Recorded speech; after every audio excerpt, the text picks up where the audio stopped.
Sementara itu, saudara, 12 mahasiswa asal Aceh masih terisolasi di kota Wuhan, Provinsi Hubei, Tiongkok.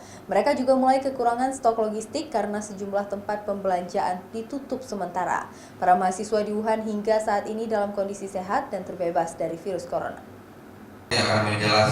Kondisi ke-12 mahasiswa Aceh yang sedang belajar di berbagai kampus di kota Wuhan, Tiongkok tersebut disampaikan oleh Direktur Pusat Media dan Komunikasi Perhimpunan Pelajar Indonesia atau PPI Tiongkok Mulia Mardi dalam konferensi pers di Dinas Sosial Aceh tentang kondisi terkini mahasiswa Aceh di Wuhan Minggu siang.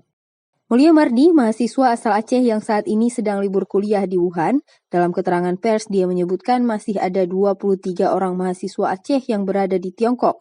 12 diantaranya berada di Wuhan dan 11 orang sisanya berada di beberapa kota lain di Tiongkok.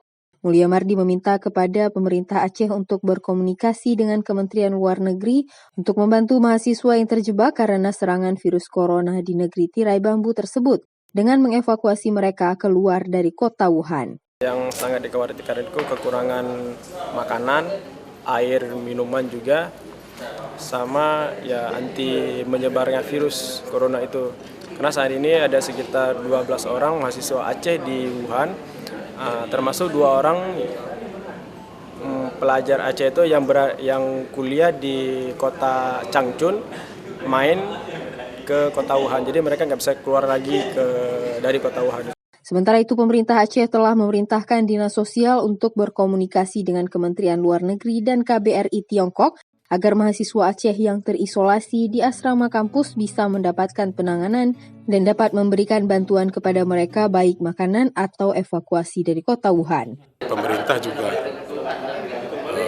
dari menit ke menit memantau bagaimana perkembangan penyebaran virus ini, terutama terhadap mahasiswa yang ada di Wuhan. Data dari PPI Tiongkok, jumlah mahasiswa Aceh yang sedang menempuh pendidikan di negeri Tiongkok berjumlah 33 orang. Dari jumlah tersebut, hampir setengahnya saat ini berada di Aceh karena libur kuliah dan libur Imlek di negara Tiongkok sebelum mewabahnya virus corona. Mustajab, Kompas TV, Banda Aceh.